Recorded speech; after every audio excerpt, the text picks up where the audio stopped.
சென்னை மாநகராட்சி முழுவதுமாகவே வந்து இந்த பாட்ஹோல்ஸ் வந்து மழைக்காலங்களில் ஏற்படும். மழை அதிகமாக பெய்யக்கூடிய டைமில் வந்து சாலை வந்து இந்த டேமேஜ் ஏற்படக்கூடிய சூழல் ஏற்படும். ஒவ்வொரு வார்டு வாரியாக வந்து இதுக்காக நிதி ஒதுக்கீடு செய்து எத்தனை இடத்துல பாட்ஹோல்ஸ் இருந்தாலும் உடனே அதில் வந்து ரெக்டிஃபை பண்ணி பேட்ச் ஒர்க் பண்ணுமாறு நம்ம மாநகராட்சி சார்பாக அறிவுறுத்திருக்கிறோம். அந்த பணிகள் வந்து முற்றிலுமாக மழைக்காலங்களில் நடைபெறும். மழை முடிந்த பிறகு ஒவ்வொரு சாலை அமைக்கும் பணிகள் வந்து ஜனவரி மாதம் முதல் துவங்கப்படும். கிட்டத்தட்ட 2000 பகுதிகளில் வந்து பாட்ஹோல்ஸ் சாலைன்னு இல்லாமல் பாட்ஹோல்ஸ் எத்தனை இருக்குன்றது கணக்கு எடுத்திருக்கோம். 2000 பகுதிகளில் வந்து அந்த மாதிரி பாட்ஹோல்ஸ் கண்டறியப்பட்டிருக்கிறது.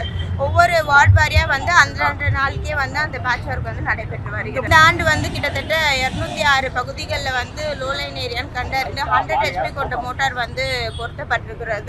அது மட்டும் இல்லாமல் ஒவ்வொரு ஆண்டுமே வந்து லோ லைன் ஏரியாவில் இருக்கக்கூடிய பொதுமக்களுக்கு வந்து அந்தந்த பகுதி சட்டமன்ற உறுப்பினர், மாண்புமிகு அமைச்சர் பெருமக்கள், மாமன்ற உறுப்பினர் வந்து மழை அதிகமாக இருக்கும் அப்படின்னு நம்மளுக்கு ப்ரெடிக்ஷன் இருக்கும்பொழுது முன்பதாகவே அந்த பகுதி மக்களிடம் தெரிவித்து அருகில் இருக்கக்கூடிய சமுதாய நலக்கூடம்லையோ இல்லை பள்ளிக்கூடத்துலையோ வந்து நம்ம மாற்று இடம் செய்கிறோம்.